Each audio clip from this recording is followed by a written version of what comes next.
Everyone, अस्सलाम वालेकुम। Welcome to एलरिंग शिक्षा द्वार। बेटा, एलरिंग शिक्षा द्वार के इस यूट्यूब चैनल पर आपका स्वागत है। जैसा कि आपको पता है, हम एलरिंग शिक्षा द्वार के इस यूट्यूब चैनल से आपसे जुड़े हुए हैं प्रीवियस ईयर्स के सॉल्यूशन के साथ। जैसा कि इससे पहले आपने देखा होगा बीएलएलबी का सॉल्यूशन दिया है, बीएड का दिया है। आज हमें एक खास पेपर जो कि एमएड का जो कोर्स है उसके साथ उसका पेपर जो प्रीवियस ईयर्स एमयू ने पूछा है उसके साथ आज आपसे जुड़े हैं। तो बेटा, जो एमएड का जो पेपर है उसमें 20 मार्क्स का रीजनिंग आता है। हम थोड़ा सा बात कर लेते हैं क्या क्वेश्चंस किस सब्जेक्ट से कितना आता है। 20 मार्क्स का रीजनिंग आता है, 20 मार्क्स का आपका बेटा इंग्लिश आता है एंड 20 मार्क्स का करंट एजुकेशनल अफेयर आता है। और बेटा अगर बात करें हम 40 मार्क्स में क्या आता है, उसमें आपका साइकोलॉजी आता है, ठीक है, और आपका सोशियोलॉजी आता है।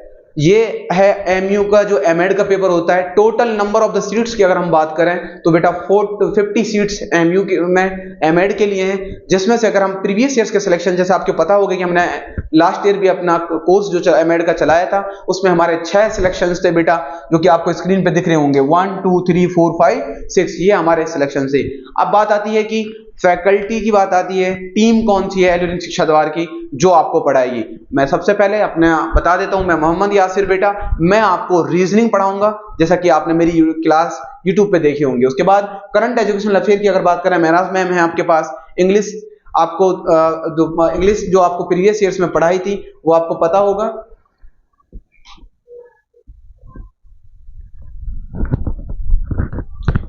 इंग्लिश की फैकल्टी कौन है हमारे, तो इंग्लिश जो है आपका आसिम आदिल सर, जो आप लास्ट में देख रहे होंगे। इंग्लिश आपको आसिम आदिल सर पढ़ाएंगे, है ना, ठीक है। तो इस तरह से ये फैकल्टी जिन्होंने मेहनत करी है, जिनकी वजह से और बच्चों की मेहनत की वजह से आप इन लोगों के सिलेक्शन हुए हैं। और अब की बार इंशाल्लाह और बेस्ट देने की हम कोशिश कर रहे हैं, क्योंकि वो लास्ट ईयर हमारा पहला बैच था एमएड का, ये हमारा सेकंड बैच है और इसमें हम और मेहनत करने की कोशिश कर रहे हैं। ये बैच आपका आ चुका है जो कि अभी स्टार्ट हुआ है, और इसमें बेटा जो हमने फीस रखी है वो 5000 रखी है, ठीक है। सिलेबस की डिस्कशन हो गया, नंबर ऑफ सीट्स बता दी, फीस बता दी, फैकल्टी बता दी। आइए अब चेक करते हैं कि क्वेश्चन किस तरह के रीजनिंग के पूछे जाते हैं। 1 बाय 1 सारे सब्जेक्ट्स का सॉल्यूशन आपको यूट्यूब पे मिल जाएगा। आप देख सकते हैं कि किस तरह के क्वेश्चंस एमयू एमएड में पूछ रहा है। 20 क्वेश्चंस हैं बेटा बीएड एमएड के। 1 बाय 1 एक एक क्वेश्चन का सॉल्यूशन हम करेंगे। चलिए आते हैं हम अपने पहले क्वेश्चन के ऊपर। जो हमारा पहला क्वेश्चन था, पहला क्वेश्चन है बेटा सिलेक्ट द ऑप्शन। ये आपका क्वेश्चन आपकी स्क्रीन पे है, आप देख सकते हैं। Select the option that is related to the third term on the same basis on the second term in the related to the first term. ये बेटा एनालॉजी का क्वेश्चन है, जो आपका पहला चैप्टर होता है एनालॉजी में। कौन सा है? Number analogy. एनालॉजी में कौन सा है? नंबर एनालॉजी, ठीक है। ये बेटा नंबर एनालॉजी का क्वेश्चन है। इसमें आपको दिया हुआ है 60, 66, 40 का पूछा है। बेटा इसमें क्या है कि जो गिवन इंफॉर्मेशन होती है, जैसा पहला आपको 60 और 66 दे रखा है, इसका लॉजिक फाइंड आउट करना होता है हमें। जो लॉजिक हम यहां से फाइंड आउट करते हैं उसको हम यहां पे अप्लाई कर देंगे। तो इसमें क्या लॉजिक दे रखा है बेटा, अगर मैं बात करूं 6 into 10 इज इक्वल टू 60, और बेटा 6 into 11 इज इक्वल टू 66। यहां पे 10 से मल्टीप्लाई करा, यहां पे 11 से करा। Similarly 4 into 10 is equal to 40 and 4 into 11 is equal to 44। तो बेटा ऑप्शन ए आपका 44 दे रखा है, तो आंसर इसका 44 हो जाएगा। इस तरह से जो एनालॉजी है, इसमें 4 तरह से क्वेश्चन आपसे पूछे जाते हैं। ये हो गया आपका नंबर एनालॉजी, एक पूछा जाता है word analogy, alphabet analogy and mixed analogy. 4 तरह से क्वेश्चन पूछे जाते हैं। जब आप ज्वाइन करेंगे कोर्स तो उसमें डिटेल में बात करेंगे। चलिए बात करते हैं सेकंड क्वेश्चन। जो कि आपका सेकंड क्वेश्चन आपका दे रखा है बेटा, वो सीरीज है। और कौन सा सीरीज दे रखा है? अल्फाबेट सीरीज आपको दे रखी है। Complete the following letter series. Alphabet series, क्योंकि जो सीरीज क्वेश्चन है 2 टाइप्स के होते हैं बेटा, एक नंबर सीरीज, एक अल्फाबेट सीरीज होता है। नंबर सीरीज फिर फर्दर उसमें डिवीजन हो जाता है, next number, missing number, wrong number, इस तरह से होता है ना। और बेटा अब यह है आपकी अल्फाबेट सीरीज, इसमें आपको नेक्स्ट अल्फाबेट बताना है। तो इससे पहले आपको पता होना चाहिए अल्फाबेट्स के बारे में। कितने अल्फाबेट्स होते हैं बेटा आपके? टोटल 26, ठीक है। 26 हमारे टोटल अल्फाबेट होते हैं। अब हम चेक करते हैं कि ये सीरीज जो दे रखी है वो कैसे दे रखी है। बेटा पहला क्या है? JEZ, है ना। यहां पे बेटा आपका J है, उसके बाद दिया है E, ई, बेटा जे के बाद ई दिया 1 2 3 4, 4 अल्फाबेट बीच में छोड़े हैं, उसके बाद बेटा जेड दिया है 1 2 3 4 छोड़ के जेड दिया है। हम क्या करेंगे, सिमिलरली हम भी 4 ड्रॉप कर देंगे 1 2 3 4। तो क्या आया बेटा, पहला लेटर जो हमारा निकल के आया है वो बेटा यू निकल के आया है। क्या निकल के आया है, यू निकल के आया। तो बेटा जब आप देखेंगे कि एक ऑप्शन वी का है वो आपका कैंसिल आउट हो जाएगा। चलिए सेकंड लेटर देखते हैं बेटा, के पी यू। आइए अपने अल्फाबेट पे, के आप देखिए कहां पे, ये बेटा आपका के हो गया, उसके बाद पी हो गया। देखिए यहां पे क्या हो रहा था, यहां पे हो रहा था -4, अब हम देख रहे हैं कि +4 हो रहा है। के उसके बाद बेटा दिया है पी यू, ये पी हो गया बेटा, 4 छोड़ के यू हो गया, 4 आप छोड़ दीजिए 1 2 3 4। जब आप 4 छोड़ेंगे तो के पी यू के बाद आपका जेड आएगा, 4 छोड़ने के बाद क्या आएगा, जेड आएगा। तो बेटा यू जेड इधर है, यू जेड इधर, तो आपका सी ऑप्शन भी कैंसिल आउट हो गया। थर्ड डिजिट पे चलिए बेटा, उसमें दिया है एस एन एल। तो एस कहां है बेटा आपका, एस इधर है, उसके बाद एन इधर है, उसके बाद क्या दिया है एस एन एल। ये एल नहीं है, ये मैम से एरर हुआ है, यहां पे बेटा आई होगा, यहां पे क्या होगा, आई होगा, क्योंकि सीक्वेंस खराब हो रहा है, एल नहीं होगा, यहां पे आई होगा।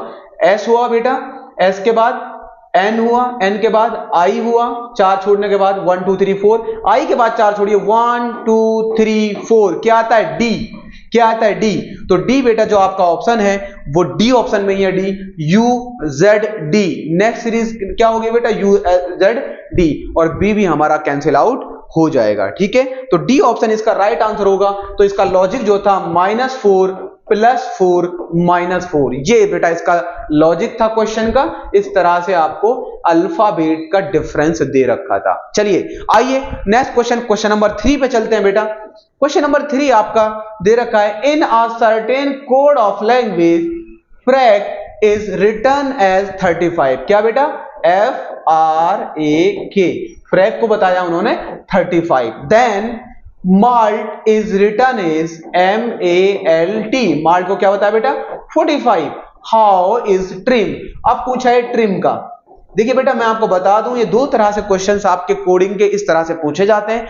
अगर बेटा अल्फाबेट रिपीट होते हैं तो हमारा जो आंसर होता है वो क्वेश्चन में ही होता है, लेकिन ट्रिम जो है इन अल्फाबेट्स में टी है, यहां पे है, आर है, आई है, एम है, लेकिन अगर इनके नंबर जो है अलग अलग 4 कोड होते तो हम यहीं से उठा लेते, हम यहीं से उठा, लेकिन इसमें क्या है, इन अल्फाबेट के साथ कुछ ना कुछ कैलकुलेशन की गई है। चलिए इस क्वेश्चन को सॉल्व करने की कोशिश करते हैं बेटा।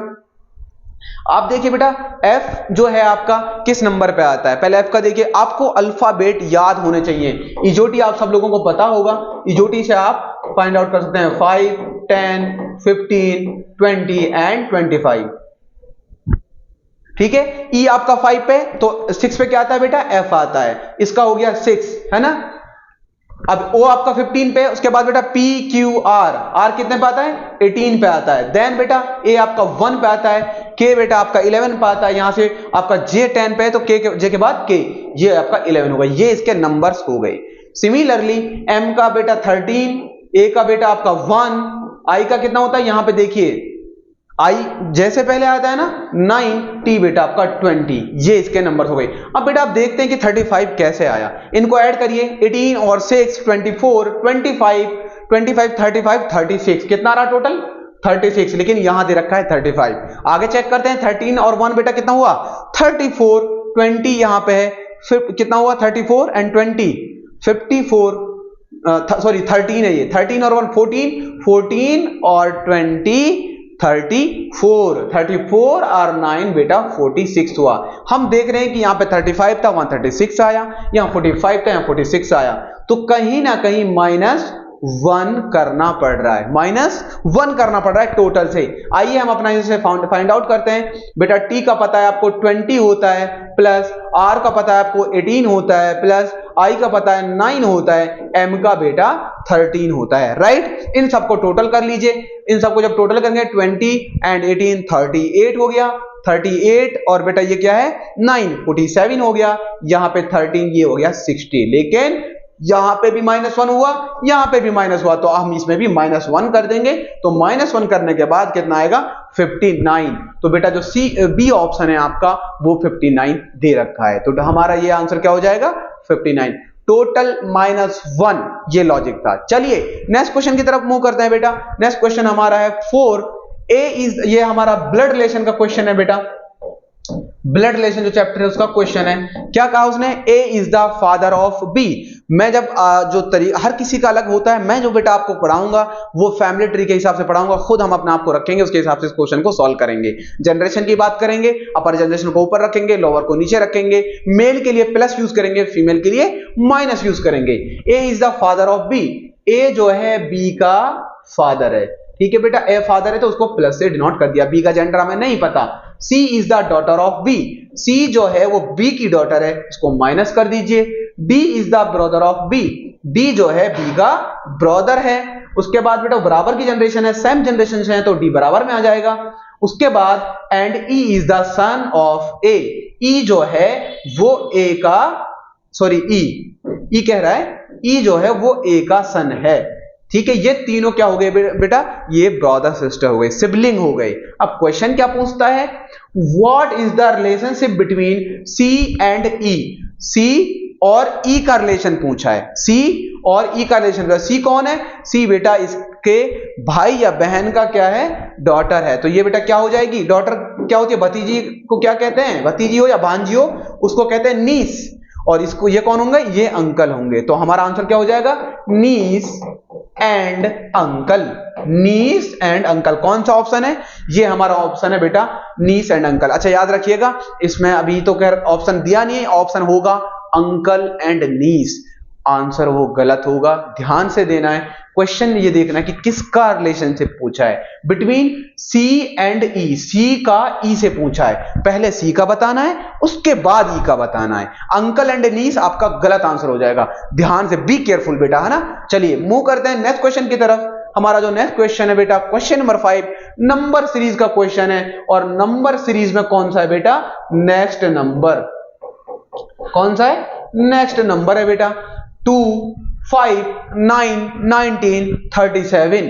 तो बेटा यहां देखिए 2, 5, 9, 19, 37, तो कैसे आएगा बेटा, देखिए इस सीरीज में तो दे रखा है, ये हम सीरीज लिख रहे हैं यहाँ पे 2, 5, 9, 19, 37। यहां पे क्या है 2 into 2, right, 2 into 2 plus 1 is equal to 5। Next number कैसे बेटा, 5 into 2 minus 1 is equal to 9। Next number कैसे, 9 into 2 plus 1 19। एक बार प्लस 1 करना है, एक बार माइनस 1 करना है, मल्टीप्लाई 2 से करना है। देन 19 into 2 minus 1 बेटा 37 आ गया। हमें फाइंड आउट इससे नेक्स्ट नंबर करना है 37 into 2। अब यहां देखिए -1 हुआ है तो यहां पे +1 होगा, 74 plus 1 is equal to 75।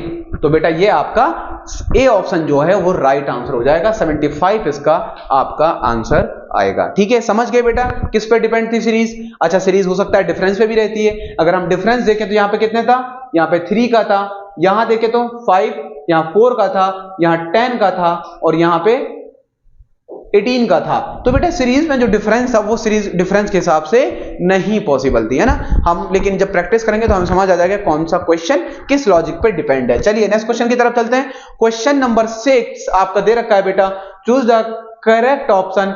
Author, book, painter. Author क्या करता है, बुक लिखता है ना। बुक लिखने वाले को क्या कहा जाता है, ऑथर, है ना, जो उसका ऑथर होता है। सिमिलरली पेंटर जो है वो क्या करता है बेटा, पेंटिंग करता है, ना कि वॉल्स बनाता है, एडिटिंग करता है, क्लाइंबिंग करता है, नहीं, क्या करता है बेटा, पेंटिंग करता है। That's why B option is correct. ये भी बेटा आपका एनोलॉजी से है, इसको कहते हैं वर्ड एनोलॉजी। ये चैप्टर कौन सा है, वर्ड एनोलॉजी। ठीक है, चलिए नेक्स्ट क्वेश्चन की तरफ चलते हैं। नेक्स्ट क्वेश्चन आपका दे रखा है, if roast is coded as PQYUR in certain language, then how will be sloppy will be code in that language।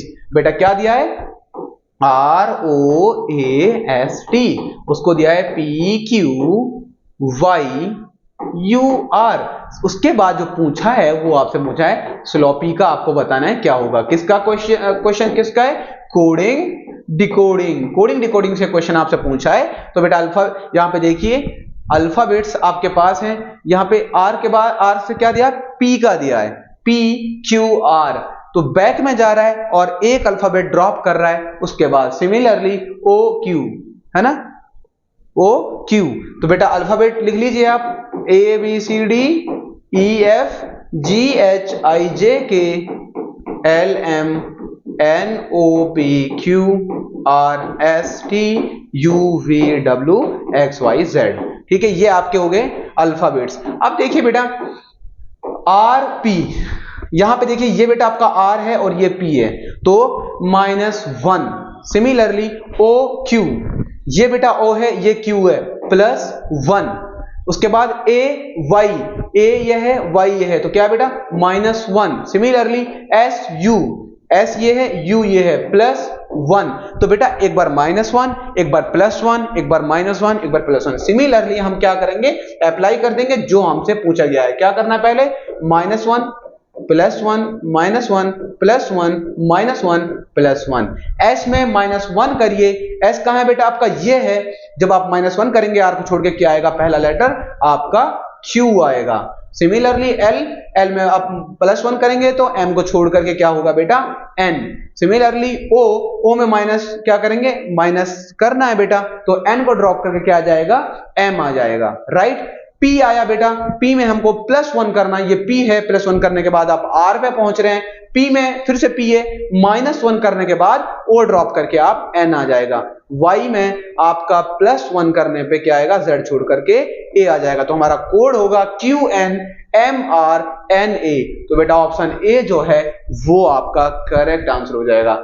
मैं आपको बता दूं टाइम बचाने के लिए, जैसा कि आपने क्यों फाइंड आउट करा, जब आपका पहला लेटर आ गया तो बेटा ये सारे के सारे कैंसिल आउट हो चुके थे, तो आपका आंसर तो वहीं आ चुका था। वहां आप टाइम बचा सकते हैं और आप अगर परफेक्ट वे में कर रहे हैं तो कोई दिक्कत नहीं है। ठीक है, चलिए नेक्स्ट क्वेश्चन की तरफ चलते हैं। Question number 8। क्वेश्चन नंबर 8 बेटा आपका pointing to a lady in the photograph, ये किसका है बेटा? Shalu said her son's father is the son in law of my mother. ये फिर से एक क्वेश्चन और आ गया आपका, किसका? Blood relation. किसका है? Blood relation. चलिए क्वेश्चन सॉल्व करते हैं फिर से ट्री डायग्राम के साथ, अपने खुद को मान करके। क्या करा है? पॉइंटिंग टू अ लेडी, ये बेटा हो गई लेडी। ये कौन हो गई?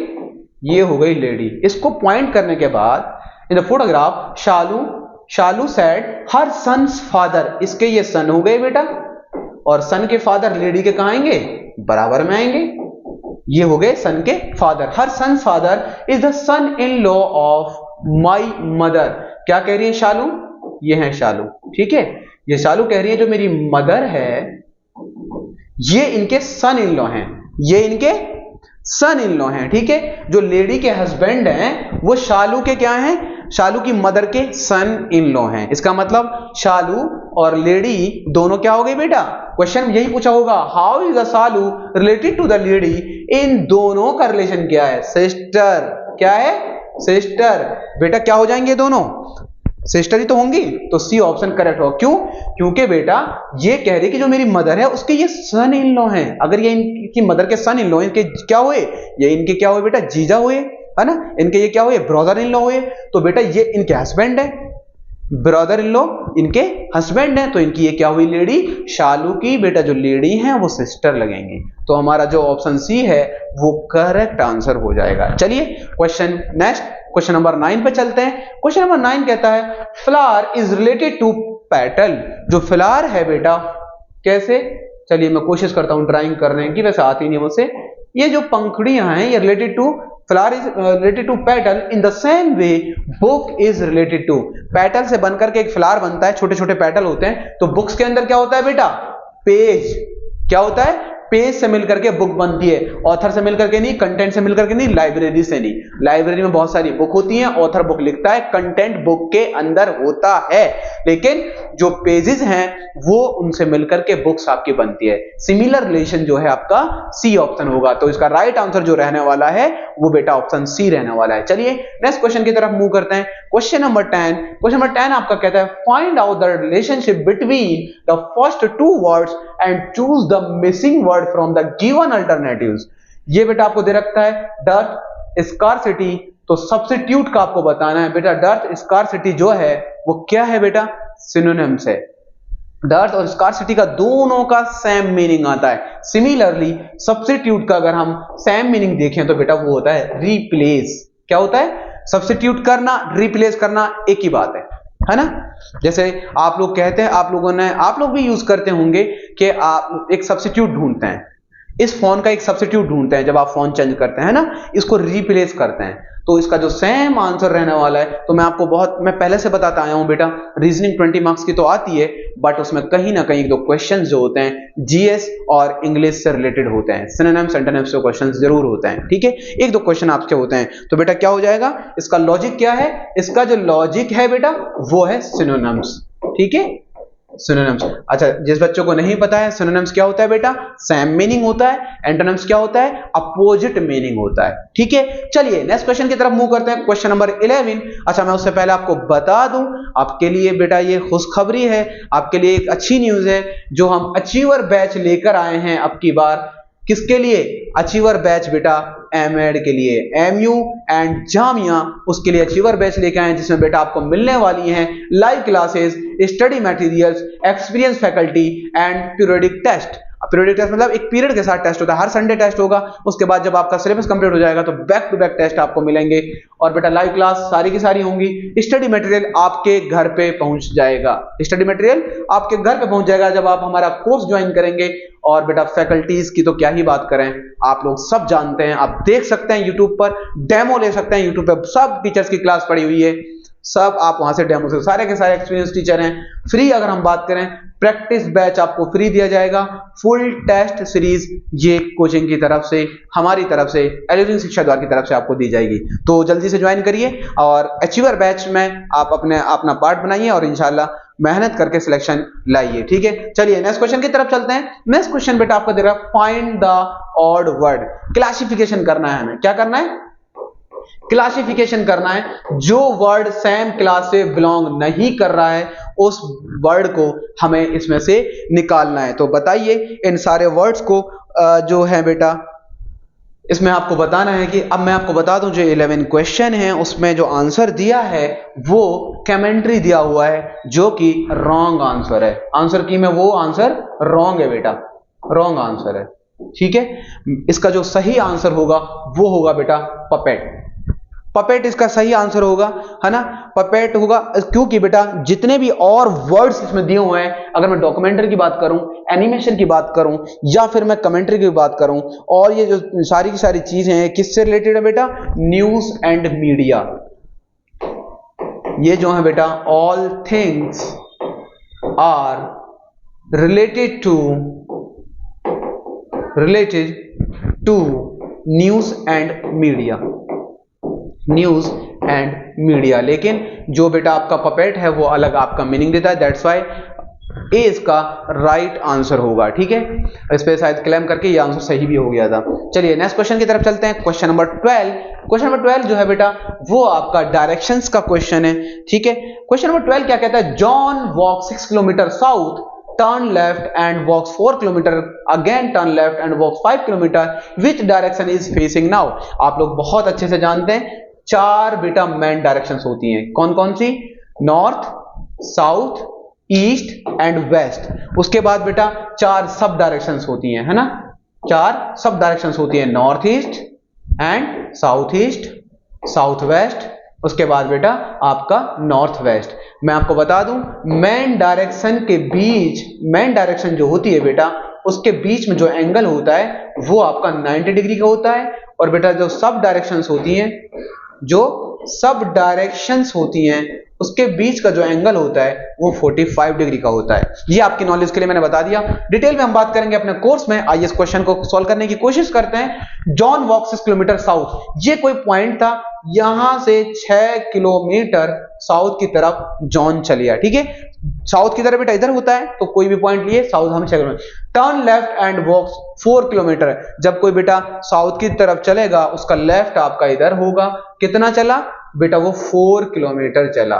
Then again turn left and walk 5 kilometre, यहां से लेफ्ट लिया और 5 किलोमीटर चला, ये 6 किलोमीटर 4 किलोमीटर और 5। उसके बाद क्या पूछा, विच डायरेक्शन इज फेसिंग नाउ, अब वो किस डायरेक्शन में फेस उसका है, आपको पता है यहां हम अगर डायरेक्शन बनाएं, ये नॉर्थ होता है, ये साउथ, ये ईस्ट, ये वेस्ट, तो बेटा इसका जो फेस है वो इधर की तरफ है। ये कौन सी डायरेक्शन है, ये नॉर्थ डायरेक्शन है। कौन सी डायरेक्शन है, नॉर्थ डायरेक्शन है। That's why C is the correct answer. लेकिन सुन लीजिए अच्छे से, अभी पूछा उसने कि which direction is facing now, लेकिन इस पे एक क्वेश्चन और पूछा जाता है कि which direction is facing now from the starting point.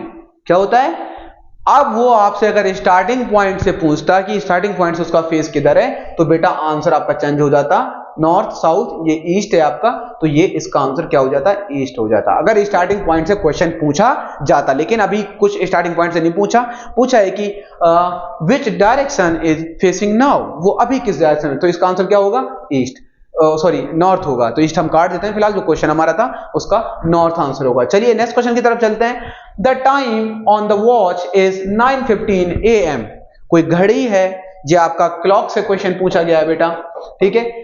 And the hour hand points towards west, जो आर हैंड है वो वेस्ट में है। फिर पूछा जाए direction of the minute hand, तो बेटा ये मान लीजिए आपकी घड़ी हो गई, ठीक है।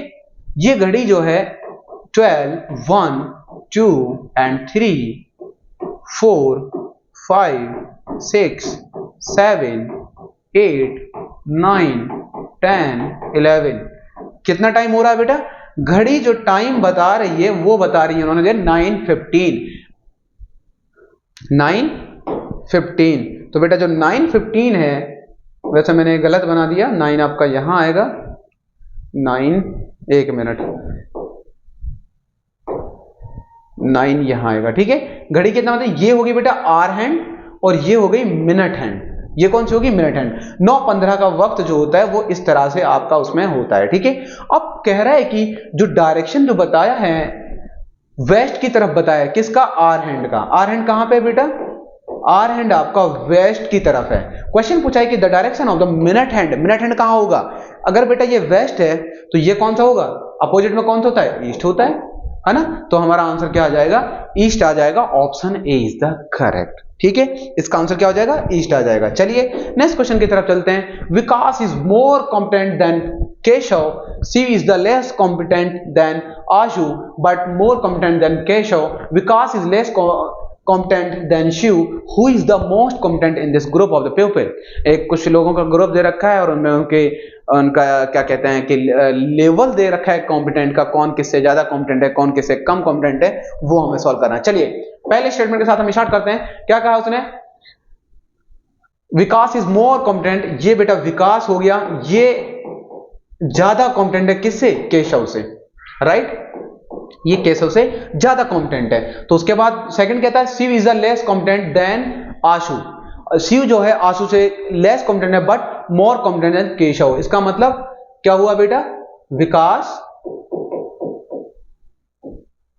है ना, और ये केशव से ज्यादा है, तो इस ये कहां जाएगा, कौन किसकी बात कर रहा था, Shiv is the less competent than Ashu but more competent Keshav, ठीक है। आशु यहां आ गया और केशव यहां आ गया, ठीक है। शिव आपका कहां गया, क्या कहता है, Shiv is the less competent आ गया, ये शिव इसके बाद आ जाएगा। शिव कहां आएगा बेटा, शिव इसके बाद आएगा। उसके बाद क्या कहता है, Vikas is less competent than Shiv, Vikas जो है वो शिव से लेस कॉम्पिटेंट है। विकास क्या है बेटा, शिव से लेस कॉम्पिटेंट है, तो शिव कहां आएगा, तो बेटा पहले पे कौन आ गया, आशु, ठीक है। अब आशु, क्योंकि आशु के बाद सबसे मोस्ट कॉम्पिटेंट कौन बताया है, शिव, ठीक है। शिव के बाद कौन बताया बेटा, शिव, उसके बाद विकास, उसके बाद विकास के बाद कौन बचा, आकाश, विकास हो गया, केशव, उसके बाद बचा आपका केशव, कौन बचा, केशव बचा, कौन बचा, केशव बचा। अब आप सारे स्टेटमेंट पढ़िए और इस पे अप्लाई करिए। क्या ये सही जा रहा है, इनको हटाइए, फाइनल हमारा ये बना। पहला पढ़िए, Vikas is more competent than Keshav. Vikas Keshav से मोर कॉम्पिटेंट है, बिल्कुल सही बात है। उसके बाद Shiv is the less competent than Ashu. Shiv जो है आशु से लेस कॉम्पिटेंट है but more competent than Keshav. बिल्कुल केशव से, ये विकास है क्यों हट गया। उसके बाद Vikas is less competent than Shiv. Vikas जो है शिव से लेस कॉम्पिटेंट है, यहां आ गया। Who is the most competent in the group of the प्यूपिल। तो बेटा सबसे पहले पे कौन आ रहा है, आशु आ रहा है। आशु सबसे ज्यादा कॉम्पिटेंट है, दैट्स वाई जो हमारा आंसर होगा वो ए ऑप्शन होगा, आशु होगा। ठीक है, चलिए नेक्स्ट क्वेश्चन की तरफ चलते हैं। नेक्स्ट क्वेश्चन आपको दे रखा है, if A income is equal to 3 times of B. A की जो इनकम है, ए की जो इनकम है वो 3 टाइम्स है किसके, बी के income, and B's income is the equal to 4 times of C's income in the ratio of their. तो बेटा पहले बात आप सी की मान लीजिए 1, सी की आप 1 मान लीजिए, क्योंकि यहां से चलना पड़ेगा, उल्टा इसमें चलना पड़ेगा, और ये हो गया आपका ए। ठीक है, ए की हो गई बेटा 1, रेशो पूछा है। ए की अगर सी की 1 हो गई, इसका ये 4 टाइम बताया था, ये इसका 4 टाइम बताया था। बी सी का 4 टाइम है, यहां पे 4 आ गया। उसके बाद A income is equal to thrice time of B, 4 3 12। तो बेटा ए की इनकम क्या हो गई, 12। इस तरह का रेशियो रहने वाला है, तो आपका जो ऑप्शन है बी वो राइट आंसर हो जाएगा। देखिए अगर आप यहां पे ए की इनकम लेके चलेंगे तो बेटा ये क्वेश्चन आपको ज्यादा कंफ्यूज करेगा। यहां पे आपको दिख गया था ए की इनकम जो है वो बी की इनकम के 3 टाइम है, एंड बी जो है 4 टाइम है किसके, बी 4 टाइम है सी के। तो सी को आप 1 मान लीजिए, तो ये इसके 4 टाइम हो गया, ये इसका 3 टाइम हो गया। दैट्स वाई जो इनकम का जो रेशियो रहने वाला है एबीसी का 4 12 4 1 ये रहने वाला है। चलिए नेक्स्ट क्वेश्चन की तरफ चलते हैं। A cashier has 620 in the denomination of 2 rupees notes, 10 rupees notes and 50 rupees notes. कितना है बेटा, 620 रुपए है टोटल। 2 रुपए का नोट है, 10 रुपए का नोट है, देन 50 रुपए का नोट है। ठीक है, आगे क्या कहता है, the number of the notes of each denomination is equal, what is the total number of the notes that has. कह रहा है कि ये जो नोट्स हैं वो सारे के सारे नंबर्स ऑफ नोट्स इक्वल हैं, 2 के भी इतने ही है और आपके 10 के भी इतने ही है और 50 के भी इतने ही है। तो नंबर ऑफ द नोट्स कितने हैं वो हमको बताना था। चलिए कर लेते हैं इस क्वेश्चन को सोल्व। टोटल रुपीज कितने हैं, टोटल रुपीज है बेटा 620, और ये नोट्स अगर ये 50 का है, एक नोट्स, एक 10 का है 50 और 10 60, 60 और 2 62। एक नोट की कीमत जो है वो 62 है। तो टोटल नोट की कीमत निकालते हैं, 62 से जब आप इसको डिवाइड करेंगे तो कितना आएगा बेटा, 10 आएगा। तो एक रुपी जो है वो 10 नोट्स होंगे। अगर मैं बात करूं 50 की तो 50 के बेटा 10 नोट होंगे। अगर मैं बात करूं बेटा किसकी, 10 की तो 10 के भी 10 नोट होंगे। अगर मैं बात करूं 2 की भी 10 नोट होंगे। तो बेटा ये 500, ये आपका हो गया 100 और ये आपका हो गया 20। तो टोटल जब इनको करेंगे 620 आएंगे। तो number of the notes is 10 multiply by 3 is equal to 30 notes. Total notes कितने होंगे बेटा, 30 नोट्स होंगे, जिसमें से 10 नोट्स आपके होंगे 50, 10 नोट्स आपके होंगे 10 एंड 10 नोट्स होंगे आपके 2। तो आंसर जो हमारा होगा वो डी होगा। Total number of the notes जो होंगे 30 होंगे। ठीक है, ये एक्सप्लेनेशन आपने देख ही लिया है, बहुत इजी क्वेश्चन है। चलिए नेक्स्ट क्वेश्चन की तरफ चलते हैं बेटा। Question number 17, what will be the 60% of number if 80% of the number is 160। ऐसा आपको नंबर बताना है जिसका 80% 160 है, उसका 60% कितना होगा। मान लीजिए बेटा वो नंबर आपका x हो गया। क्या हो गया, वो नंबर आपका क्या हो गया, x हो गया, है ना। x का कितना, x का 60% आपको बताना है, राइट। x का 60% आपको बताना है। सॉरी, अगर मैं बात करूं x का 80%, x का 80% कितना है, वो दे रखा है मेरे लिए 160। x का 80% कितना दे रखा है बेटा, 160 दे रखा है, राइट। अब इसको सॉल्यूशन आप कर लीजिए। यहां पे बेटा मैं अगर बात करूं 0 से 0 कैंसिल हो जाएगी, 2 4 जा 8, 2 5 जा 10, राइट।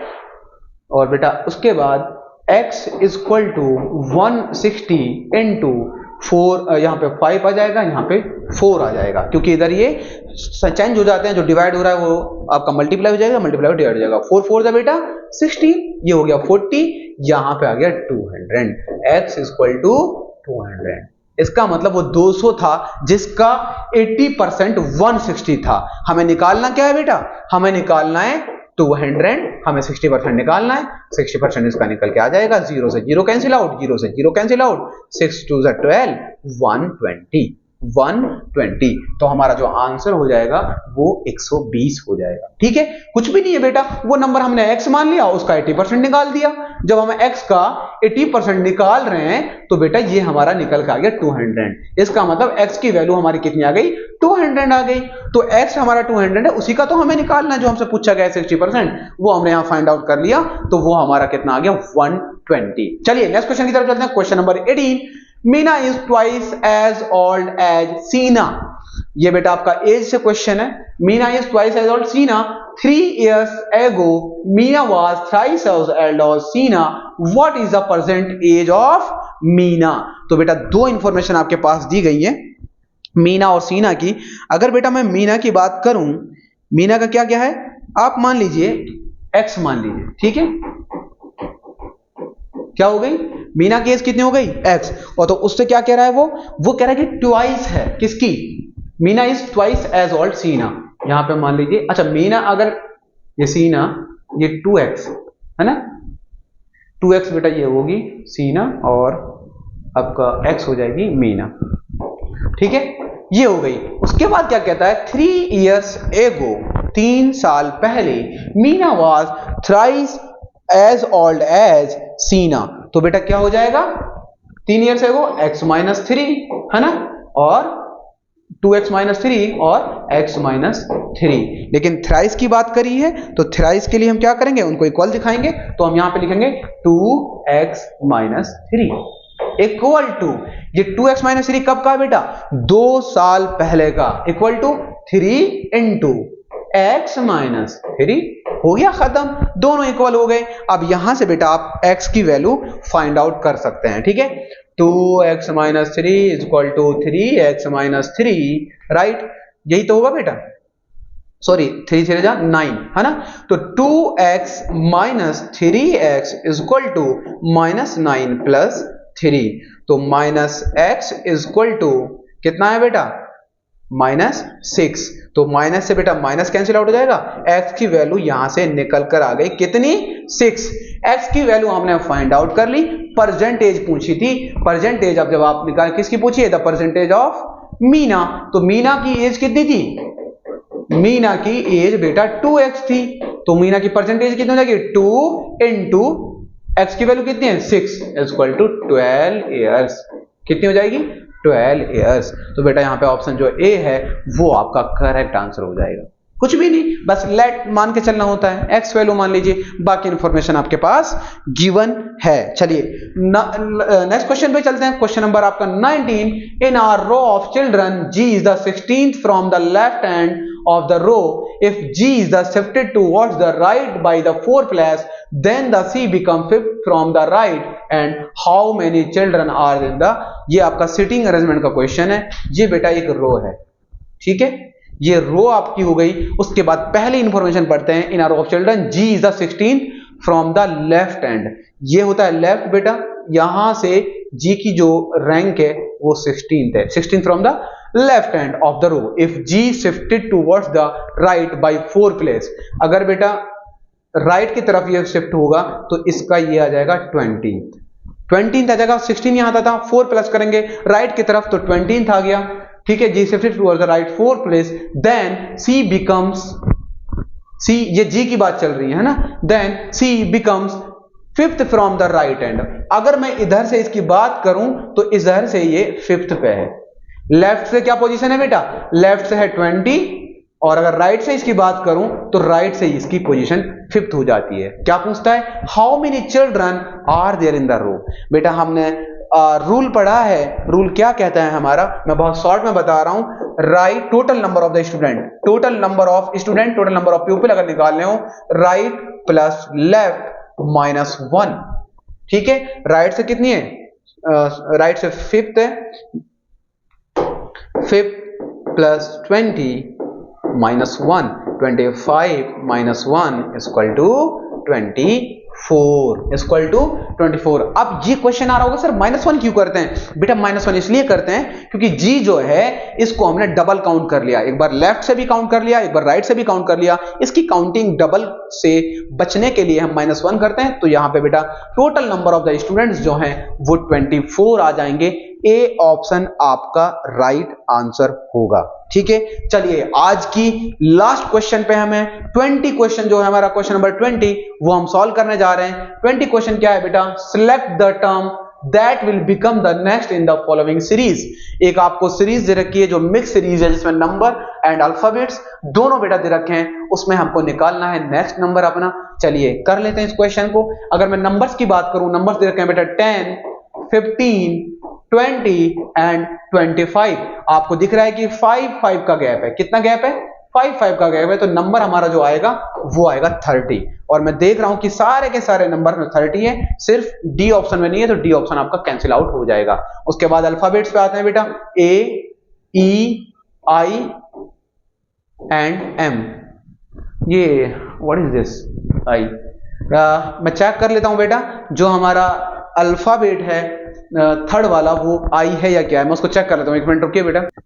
ठीक है बेटा, ये जो आपको 1 लग रहा है ना, ये आई है। ठीक है, यहां पे आई है। तो अल्फाबेट में जो डिफरेंस दे रखा है आप देख रहे हैं, ए के बाद ई दिया है, तो 3 अल्फाबेट्स ड्रॉप किए गए हैं, बी सी डी, यहां पे +3। ई के बाद आई दिया है ना, एफ जी एच, यहां भी 3 ड्रॉप किए हैं। आई के बाद जे के एल, यहां भी 3 ड्रॉप किए हैं। नेक्स्ट वन आप 3 ड्रॉप कर दीजिए। एम के बाद एन ओ पी ड्रॉप करने के बाद जो अल्फाबेट आता है नेक्स्ट वो क्यू आता है। तो बेटा Q30 हमारा नेक्स्ट वन हो जाएगा। ये था हमारा लास्ट क्वेश्चन जिसका राइट आंसर होगा ए ऑप्शन। ठीक है बेटा, ये सॉल्यूशन था हमारा किसका? तो ये हमारा सॉल्यूशन था एमएड के पेपर का। और मैं फिर से आपको बता दूं, अचीवर बैच आप ज्वाइन कर सकते हैं एमएड के लिए बेटा, जो कि चल रहा है। 5000 उसकी फीस है। मैंने उसके डिटेल्स आपको बता दिए। थैंक यू, मिलते हैं किसी नेक्स्ट पेपर के साथ। अल्लाह हाफिज।